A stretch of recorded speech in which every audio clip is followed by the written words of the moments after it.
Bismillahirrahmanirrahim. Alhamdulillahirabbil alamin. Allahumma shalli ala sayyidina Muhammadin wa ala alihi wa sahbihi ajmain. Amma ba'du. Alhamdulillah dalu niki sampun sampai makalah 56.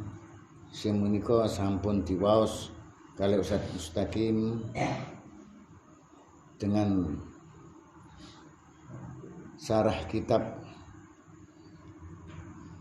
Dalu niki kula mencoba untuk menerangkan kembali supados kula panjenengan sedaya sageta diberikan Allah kefahaman dan keyakinan yang lebih yakin dalam hati kita.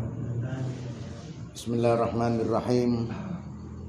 Husnul a'mali nataiju husnil ahwal wa husnul ahwali minat tahaqquqi fi maqalatil inzal. Baiknya amal perbuatan itu sebagai hasil dari baiknya budi dan hati, dan baiknya hati itu sebagai hasil dari kesungguhan istiqomah pada yang diperintahkan oleh Allah, yakni tidak bergerak dari apa yang didudukkan oleh Allah Subhanahu wa taala. Makalah 56 menika Syekh Ibnu Athaillah jelasaken bahwa amal perbuatan kula panjenengan niki kersane hasil apik niku disebabna teko budi dan hati.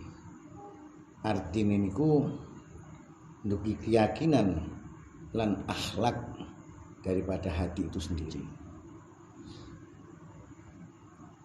Dan hati itu sebagai hasil kesungguhan istiqomah, hasil kebaikan hati itu krana kula sampean sedaya niki istiqomah dalam meyakini Allah Subhanahu wa taala.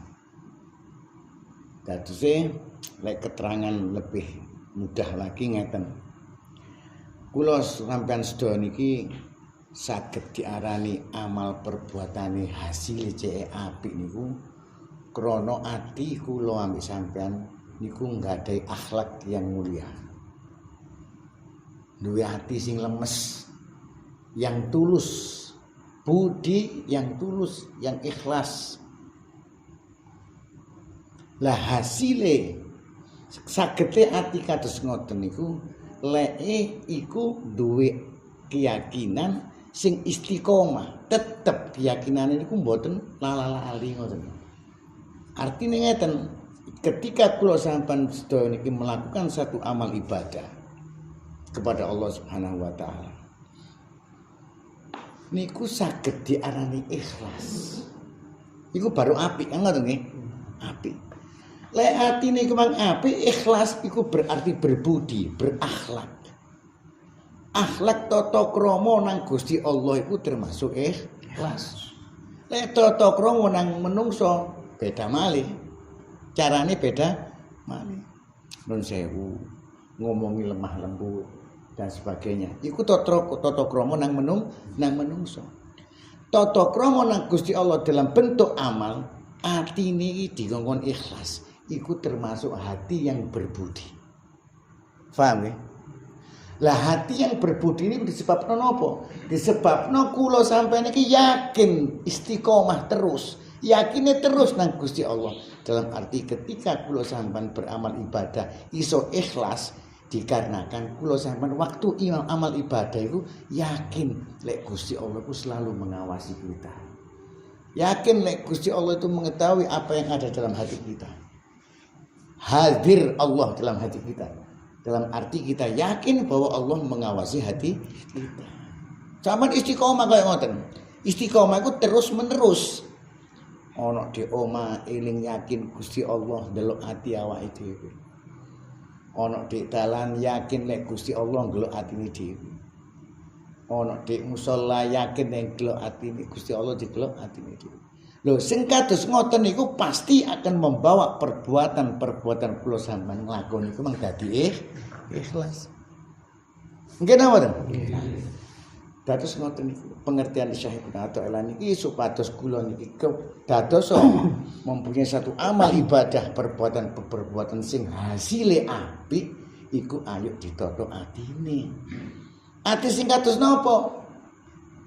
Yang berbudi, ikhlas dan sakete ati ini berbudi dan ikhlas ini dikarenakan hatinya selalu istiqomah dalam meyakini Allah Subhanahu wa taala, bahwa dirinya selalu diawasi oleh Allah Subhanahu wa taala. Kaya kula sampean misalin iki contoh, nglakoni apik contone sembahyang ngoten mawon. Nglakoni apik contone sembahyang. Ya apa sembahyang sing iso diarani apik hasile? Lek kepingin sembahyang hasil apik harus ikhlas. Kan ngoten nggih? Lah carane ikhlas iki apa? Carane ikhlas ini hati selalu istiqomah dalam keyakinan bahwa yakin Allah selalu mengawasi kita. Lek wong yakin atine dan dirinya diawasi selalu oleh Allah, pasti dia akan melakukan apapun dengan akhlak dalam arti ikhlas. Lek kados ngoten pasti amali diterima lan hasil apik. Kemudian makalah selanjutnya, la tatrukid dzikra li'adami hudurika ma'allahi fihi li'anna ghaflataka an wujudi dzikrihi ashaddu min ghaflatika fi wujudi dzikrihi fa'asa an yarfa'aka min dzikri ma'a wujudi ghaflatin ila dzikrin ma'a wujudi yaqadatin min dzikrin ma'a wujudi yaqadatin ila dzikrin ma'a wujudi hudurin wa min dzikrin ma'a wujudi hudurin ila dzikrin ma'a wujudi ghaibatin amma siwal mudrik madhkuri wa ma dzalika 'alallahi bi'aziz.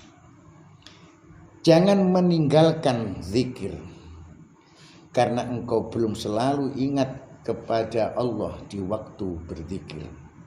Sebab kelalaianmu terhadap Allah ketika tidak berzikir lebih berbahaya daripada kelalaianmu terhadap Allah ketika kamu berzikir. Semoga Allah menaikkan derajatmu daripada zikir dengan lalai kepada zikir yang disertai ingat sadar terhadap Allah, kemudian dinaikkan pula dari zikir yang sadar ingat kepada zikir yang disertai rasa hadir, dan dari zikir yang sertai rasa hadir kepada zikir hingga lupa terhadap segala sesuatu selain Allah. Dan yang demikian itu bagi Allah Subhanahu wa taala tidak sukar atau tidak berat.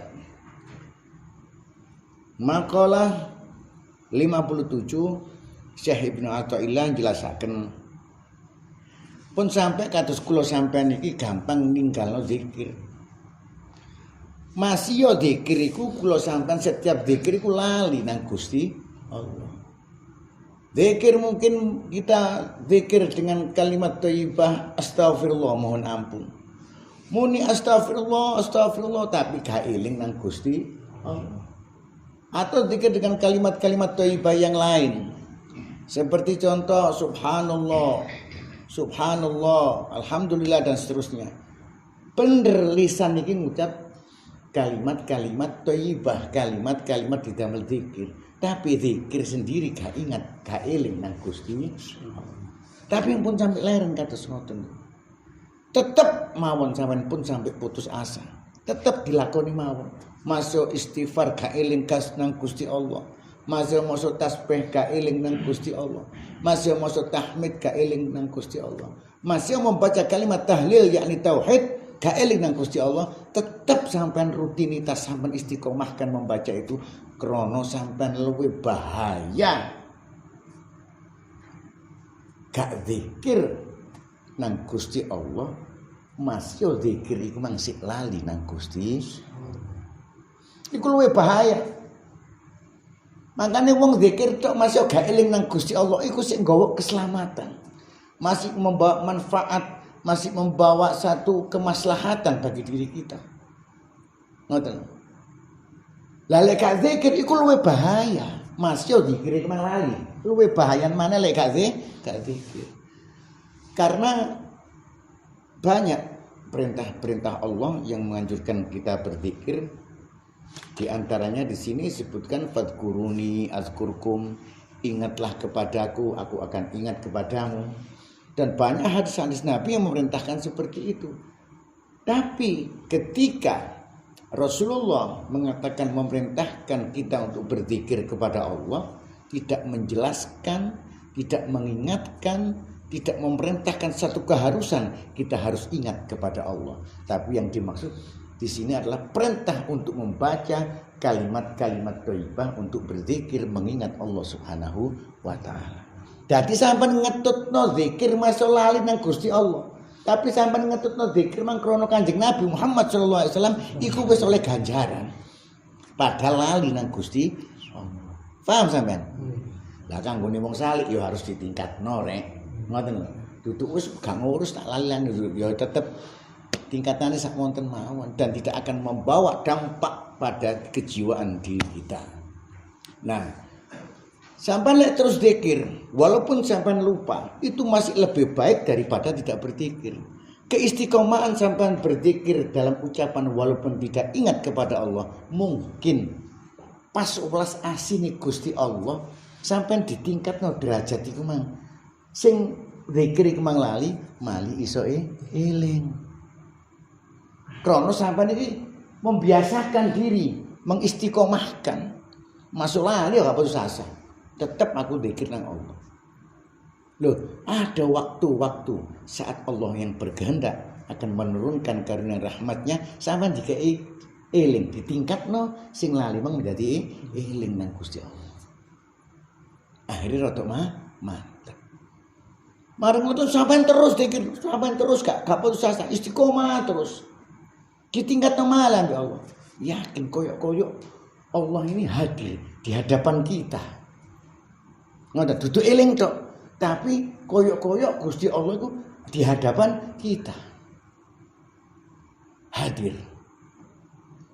Marang ngoten sampean terus istiqomah. Sing koyok ngono sampean tetep tasbih, tahmid, takbir, selawat semuanya.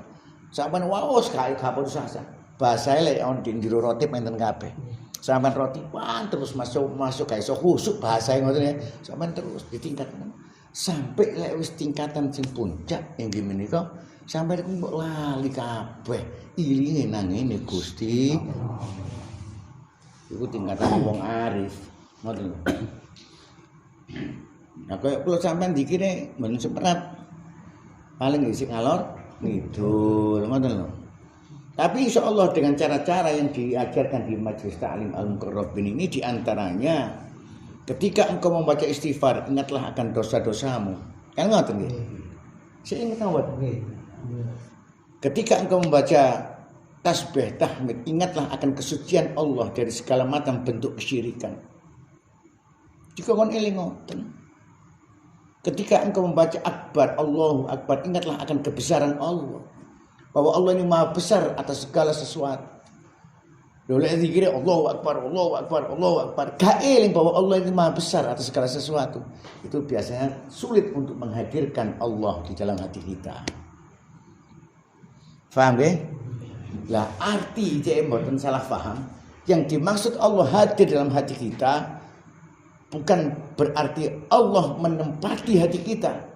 Tapi hati kita meyakini di sini seakan-akan Allah itu ada di dalam atau di antara diri kita, bukan dalam diri kita.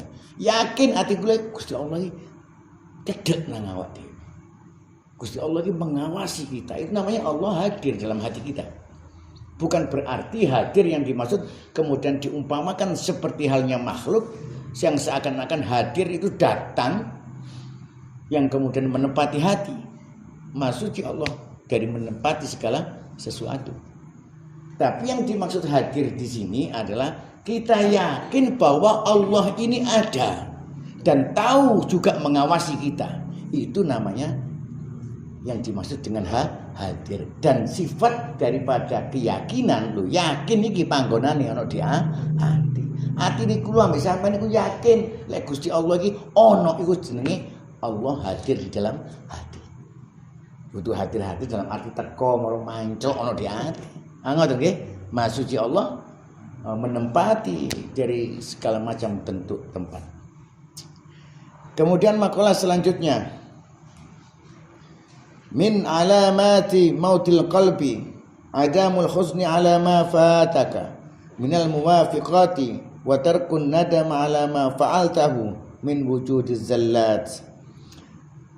Sebagian daripada tanda matinya hati yaitu tidak merasanya sedih karena ketinggalan atau tertinggalnya suatu amal perbuatan baik, juga tidak menyesal jika terjadi perbuatan atau suatu pelanggaran yang berdosa. Makalah 58 Syekh Ibnu Athaillah jelasaken bahwa lek awak raga niki saged diarani urip ketika raga ini bisa bergerak, ketika raga ini bisa berbicara, melangkah ke sana kemari, iku dijak ngomong nyambung, iku diarani wong iku urip, iku raga. Lah lek ati ya ana tanda-tandane, lek tanda-tandane raga, lek wong iki diarani mati atau setengah mati ya napa? Gak iso ngalor, gak iso ngidul, diomong ya gak nyambung. Ono ambakane tok berarti setengah mati. Tanda-tandane mati bes ya gak iso apa-apa. Iku tanda-tandane raga. Tanda-tandane ati jare Syekh Ibnu Athaillah. Lek atine wong iki mang mati, tiyang niku lek pas ketinggalan nglakoni apik. Mestine aku rek mangiku rek ambek wong iki harus tata krama. Mestine rek aku rek ambek wong tua iki harus menghormati. Waktu kopo aku gak menghormati. Padahal aku iso menghormati wong iku. Terus mari ngono wong iku getun, iku sik urip atine. Tapi lek gak duwe getun, mari ketinggalan maksiat, mari habis meninggalkan kebaikan-kebaikan, iku termasuk tondo-tondone atine mati. Terus yang nomor kali dari Syekh Ibnu Athaillah. Lamane kula sampean jenenge menungso gak luput kok nglakoni salah mbek dosa. Karena menungso memang dicetak oleh Allah Subhanahu wa taala nggih menika al insanu mahalul khata' wa nisyan. Menungso iku kanggonan salah lan lali. Dadi mesti tahu nglakoni salah atau lali. Niku nglakoni maksiat masih. Pasti gak ono koyo kula sampeyan iki suci gak nglakoni dosa mboten enten. Mesti koyo kula sampeyan iki tau nglakoni itu dosa. Baik itu dosa secara lahiriah maupun dosa secara batiniah. Tapi khususnya orang-orang salik ini yang dibahas adalah dosa-dosa hati atau dosa-dosa batiniah. Iki yang diutamakan untuk orang salik. Karena tingkatane sampeyan iku wis gak ngelok joboe, ngelok atine. Soalnya sampeyan belajar iki belajar jeroane, belajar hakikine. Sehingga pembahasan di sini dikhususkan untuk orang-orang salik sing diarani maksiat iku maksiat hati. Napa mawon termasuk maksiat hati? Pertama-tama syirik. Yakin atine ana saliyane Gusti Allah, ana sing iso nulung. Yakin saliyane Gusti Allah ana sing luwih kuat atau padha kekuatan.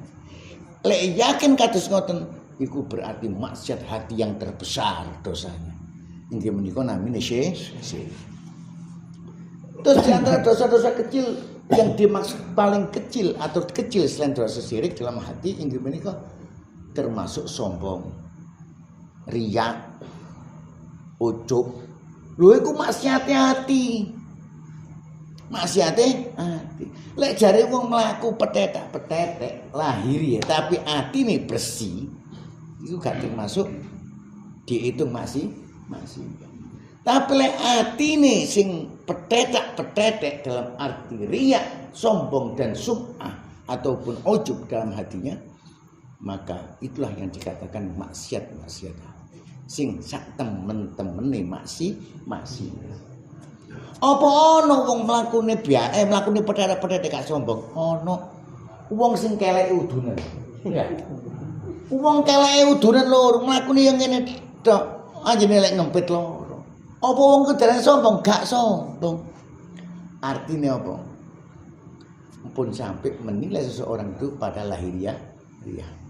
Ojo ndelok casing tok, ngono. Bahasa iki kan kerene kan casing. Ojo ndelok casing. Kayak Sayyidina Ali. Sayyidina Ali itu orangnya yang mana gak tinggi, sedang, tapi melakukan tegap itu. Itu Sayyidina Ali. Tegap sekali. Kalau Sayyidina Abu Bakar sangat tawadhu. Sayyidina Umar tegas. Loh, apa iku darane sombong? Enggak. Sing diarani sombong itu atau riya itu adalah apa-apa yang di dalam hati. Lek atine sing sombong, masih mlakune ndingkluk koyo wong tawadhu, tetep iku jenenge sombong. Paham ya? Sopane wong dari Syekh Ibnu Athaillah. Maksiat hati yang dilakukan, mungkin kesyirikan, baik itu syirik besar ataupun syirik kecil. Syirik kecil ini atau syirik yang tersembunyi disebut dengan riya. Riya itu syirik lho, Rek. Wong golek pengalaman teko wong ku syirik termasuk hukumnya. Karena dia tidak mengagungkan, tidak membandingkan keagungan Allah dengan mengagungkan arca-arca, tapi dia itu mengagungkan dirinya dengan Allah Subhanahu wa taala. Iku syirik jenenge. Lek wong iki mang gak gelem nyirik menyekutukan Allah dengan berhala-berhala, tapi dia menyekutukan Allah dengan dirinya, nggih menika riya. Kok iso menyekutukan dengan berhala? Menyekutukan berhala maksudnya dia mengagungkan, sama agungnya antara Allah dan berhala itu sama dengan menyekutukan.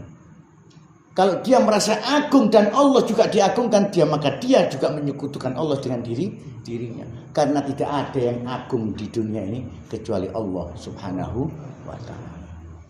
Itu makna daripada syirik. Makanya disebutkan syirkul khafi, syirik yang tersembunyi, samar gak ana wong ngeru. Lah wong nyembah berhala jelas apa enggak syirik? Jelas. Wong nyembah keris jelas enggak syirik? Jelas. Tapi orang itu menyembah pada dirinya sendiri dengan nafsunya sendiri, itu namanya syirkul khafi, syirik yang tersembunyi. Kono sing ngeru. Maka apabila ada satu kalimat mengatakan kalau engkau tidak menyekutukan Allah dengan berhala-berhala, maka jangan engkau menyekutukan Allah dengan dirimu sendiri. Nah, itu termasuk maksiat hati. Termasuk malik, sombong. Sombong juga termasuk syirik. Bagian daripada syirik. Karena apa? Karena Allah Subhanahu wa taala menyebutkan al-kibriya uridai. Kesombongan itu selendang pakaianku. Al-izzu izari, kemuliaan itu sarungku. Sopo sing joko di antara salah satu pakaianku, yaitu kesombongan dan kemuliaan, sapa wong sing ngrasa mulya lan ngrasa sombong, itu adalah musuh dengan aku. Siapkan, aku nyatakan perang dengan orang itu. Ya apa sih? Perang sampai Gusti Allah ya apa sih? Jangan dibayangkan perang kepada Allah dengan Allah itu seperti perang-perang yang bagaimana, bukan. Karena kalau Allah ingin menghancurkan seseorang, memerangi seseorang, kita harus dengan tenaga seperti diserupakan dengan kita makhluknya. Tapi cukup Allah mengatakan, innama amruhu idza arada syai'an ayyaqula lahu kun fayakun. Hinalah engkau akan terhina. Maka itu banyak dicontohkan. Seperti siapa? Fir'aun. Begitu sombongnya. Bahkan mengaku dirinya Tuhan. Bahkan mengalahkan Allah. Sampai pura-pura manah langit. Apa tenan? Goroi kaume ngro Tuhane Musa tak panah iki lho. Padahal panahe wis digawe gede. Bareng mudhun teko langit, mudhune panah. Tuhane Musa wis mati. Iki lho buktine ana gede. Begitu sombongnya yang namanya Fir'aun. Allah menghinakan dengan cara kematiannya. Dia didelepno ning laut. Wis. Itulah cara perang Allah. Jangan dianggap bagaimana. Cukup mengatakan kun fayakun, jadi Allah matilah engkau dengan cara terhina, maka pasti engkau akan mati dengan cara terhina. Naudzubillah min dzalik. Barang siapa katanya Syekh Ibnu Athaillah. Yang melakukan kemaksiatan hati, perbuatan dosa-dosa hati khususnya, juga pada lahiriahnya, apabila dia tidak menyesal, gak getun, gak cepet tobat, ndak sepuro nang Gusti Allah, berarti wong iku atine mati. Jarine Syekh Ibnu Athaillah. Lah lek wis atine sing mati, bagaimana Allah akan memberikan hidayah kepadanya? Bagaimana manusia bisa memberikan nasihat untuknya? Bahkan Nabi pun tidak mampu untuk memecahkan hatinya, karena hatinya kalau sudah mati. Masih diniat nasihat sampai para nabi, tetap gak kira nerima. Contohnya Abu Lahab, Abu Jahal, gak wis jelas. Karena apa? Karena kesombongannya, karena keangkuhannya. Jika ada nabi sing ngandani, gak percaya. Padahal andai kata hatinya itu tidak mati, orang-orang yang biasa ndelok Kanjeng Nabi wong kafir, ndelok tok kepengin mlebu Islam, hidayah langsung mudhun. Iki bendina kumpul, tapi dia tidak mau masuk Islam karena hatinya sudah mati. Naudzubillah min dzalik. Tadi tondo-tondo dikai contoh Syekh Ibnu Athaillah bahwa tondo-tondone wong lek ketinggalan nglakoni apik tapi wong iku gak getun, iku termasuk tondo-tondone atine mati. Juga orang-orang yang melakukan maksiat baik lahir maupun batin, khususnya wong saleh sing dipasiki batin yakni hati, mari ngono wong iku gak duwe getun, berarti atine wis mati. Maka Allah Subhanahu wa taala berfirman, khatamallahu ala qulubihim wa ala sam'ihim wa ala absarihim hisyawatun wa lahum adzabun alim. Loh, lek wis Gusti Allah iki mateni atine. Mati pisan wa ala sam'ihim, kupinge iki dipateni pisan. Wa ala absarihim, mripate ya dipateni pisan. Maksude ya no, dikandani benderi lho gak ngrungokno, gak tembus, kupinge iki mati teko kebenderan. Mripate ya ngono, didudukno barang sing benderi, gak ketoke barang sing elek. Walahum kanggone wong ngono-ngono iku besok bakal oleh siksa sing pedhe. Monggo niku ayo sakniki dengan ngaji atau kajian Al-Hikam kitab Syekh Ibnu Athaillah niki secara tidak langsung kita harus mengkaji diri kita sendiri. Ngoreksi awake dhewe. Aku iki ana di endi? Apa aku iki ninggal ibadah iku gak getun biasa? Apa aku nglakoni maksiat iki gak getun terus ndak sepuro atau biasa? Ayo digoleki, dirasakno awake dhewe. Mengkaji diri kita sendiri agar supaya kita tidak menyesal nanti di hari kemudian. Kemudian selanjutnya inggih menika la ya'zumu dzambun 'indaka 'azamatan tasudduka an husni dhanni billahi ta'ala fa inna man 'arafa rabbahu istasghara fil janbi karamihi danbuhu. Jangan sampai terasa bagimu kebesaran sesuatu dosa sehingga dapat merintangimu dari husnudzon, berprasangka baik kepada Allah Subhanahu wa taala. Sebab siapa yang benar-benar mengenal Allah, maka akan menganggap kecil dosanya.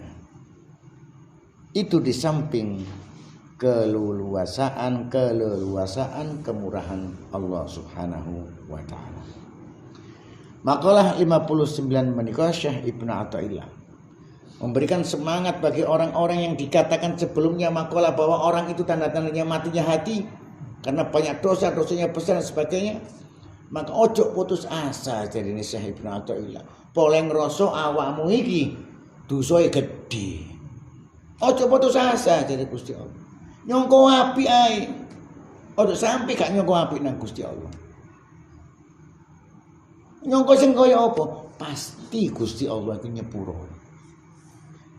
Dari Syekh Ibnu Athaillah, lek bener-bener awakmu wong arif kenal nang Gusti Allah, kok ana istilah dosa gedhe. Kabeh dosa iku cilik krana bandingane ampunane Gusti Allah iku mestine luwih gedhe. Lah ketika manusia, proses perjalanan manusia untuk melakukan berbuat dosa itu awalnya Allah mendatangkan ujian dengan hawa, keadaan. Hawa itu mungkin keadaan yang membuat nafsu kita naik atau membuat syahwat kita naik. Hawa keadaan, mungkin lek wong lanang dikait ono keadaan wong wedok sing sangat indah. Gelok wong wedok sing sangat gemulai sehingga membangkitkan hawa nafsu. Keadaan itu Allah yang mendatangkan. Kemudian ketika itu kita melihatnya dipapak ambis sing jenenge setan. Setan bisik-bisik mei air syahwat tambah naik menguasai hati. Akhirnya hati memerintahkan akal kita. Akal kita, otak kita memerintahkan anggota tubuh kita. Lalu berbicaralah lisan ini untuk menggoda si wanita. Diterimalah oleh wanita itu, akhirnya dia berbuat maksiat. Nah, ketika itu awal proses manusia. Cuma dengan waktu dan saat yang sangat singkat. Setelah itu dia merasa menyesal. Ditinggal oleh setan. Lek wis setan ngarahno koyo ngono wis mari dilakoni jepret ditinggal ambek setan. Lah wong iki atine sik urip sik duwe rasa getun. Gak menikmati kemaksiatan itu. Ada lagi orang setelah berbuat maksiat gak rasa getun, malah menikmati. Malah menikmati. Buang aku mang. Ambek arek wedok masuk. Wih, bangga. Jadi termasuk tondo-tondo ini hati nih mati.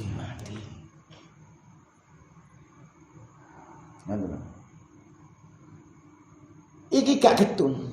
Wah, getun iku mang setan teko maneh. Mari nglakoni maksiat, getun setane teko maneh. Dia berbisik, itu namanya setan. Percuma kon sembahyang, percuma kon njak sepuro, gak kira kon diterima ambek Gusti Allah krana dosamu Iku bisikane setan. Supaya apa? Supaya kita berputus asa dan berprasangka buruk kepada Allah Subhanahu wa taala. Makanya dari Syekh Ibnu Athaillah, ojo sampe awakmu duwe sangka apik krana awakmu duwe sangka elek nang Gusti Allah krana awakmu mari nglakoni maksiat. Tetap nyangka apik nang Gusti Allah. Memang Allah itu Maha baik, tidak ada keburukan atau celah kejelekan. Maka tetaplah kita selalu untuk berprasangka baik kepada Allah Subhanahu wa taala. Ojo sampai lho awakmu nyangka elek nang Gusti Allah. Soalnya nyangka elek iku mang ajaran bisikan di setan. Gak kira keterima kon ibadahmu. Gak kira disepuro dosamu ambek Gusti Allah. Wong anjene dosamu gedhe iku setan. Sampai Syekh Ibnu Athaillah mengatakan, seumpama awakmu bener-bener wong arif, dosa sing kon lakoni iku mang dibanding dengan ampunan Allah Subhanahu wa taala Al-Ghafur, tidak ada bandingnya sedikit pun. Titik ibaratnya anak beleduk sak beleduk dibandingno ampunane Allah sak langit. Apa pengaruh? Makanya jangan pernah berputus asa atau berprasangka buruk kepada Allah Subhanahu wa taala. Tapi selalulah husnul dan berprasangka baik kepada Allah, dalam arti Allah pasti mengampuni segala macam bentuk dosa selama dia mau meminta ampun kepada Allah Subhanahu wa taala. Kemudian makalah selanjutnya nggih menika makalah terakhir, la saghiratan idza qabalaka adluhu wala kabiratan idza wajhaka fadluhu. Tidak ada dosa kecil jika Allah menghadapimu dengan keadilannya, dan tidak berarti dosa besar jika Allah menghadapimu dengan karunia-Nya. Makalah niki hampir sama dengan makalah 59. Menika makalah 60 Syekh Ibnu Athaillah jelasaken gak ono dosa cilik iku gak ono. Lek Allah ngedepi ambek keadilannya, semua akan terhitung. Kabeh akan diadili dengan seadil-adilnya. Masih dosa Wa may ya'mal mithqala dzarratin khairan yarah wa may ya'mal mithqala dzarratin syarran yarah. Sapiro gedene kelakuan kowe menungso nglakoni apik sak cili-cilike kelakuanmu bakal tak hitung. Tak timbang. Sawali nggih ngoten. Menungso sak cili-cilike kelakuanmu, sak elek-eleke kelakuanmu, sak piro gedhe cilike. Sak cilike sak piro pasti tak timbang. Lek didepi ngono. Lek dosa kula dosa sampean didepi dengan keadilan. Seakan-akan kita tidak mampu lepas untuk harus melewati azab siksa Allah Subhanahu wa taala. Gak iso obah, berarti awake mesti kena siksa. Artinya dengan makalah yang pertama yang menika 59 empun sampai kula sampean iki moro enak-enakan wah wong asale Gusti Allah ki Maha Pengampun ae dosa gedhe wis segala maksiat iki. Pun sampai ngoten. Nek sampai Gusti Allah mengadili dengan seadil-adilnya gak iso obah kaya kula sampean. Wong kelakuan dosa sak baduk kae diitung. Ya apa lek kaya ngoten. Maka dengan makalah yang pertama ojo ngrasa enak-enakan, tetaplah kita waspada menjaga jangan sampai diri kita ini selalu dalam keadaan maksiat kepada Allah walaupun sekecil apapun dosa itu. Nah, lek sampeyan wis terlanjur melakukan dosa besar, maka jangan pernah merasa dosa besar karena sesungguhnya apabila orang itu jika dihadapi Allah Subhanahu wa taala dengan karunia rahmatnya, maka tidak ada istilah dosa besar. Maka semua akan diampunkan oleh Allah Subhanahu wa taala karena memang Allah Maha Pengampun dari segala macam dosa. Saya kira itu 5 makalah yang bisa saya sampaikan. Mudah-mudahan bermanfaat bagi kita semua. Akhiran, assalamualaikum warahmatullahi wabarakatuh.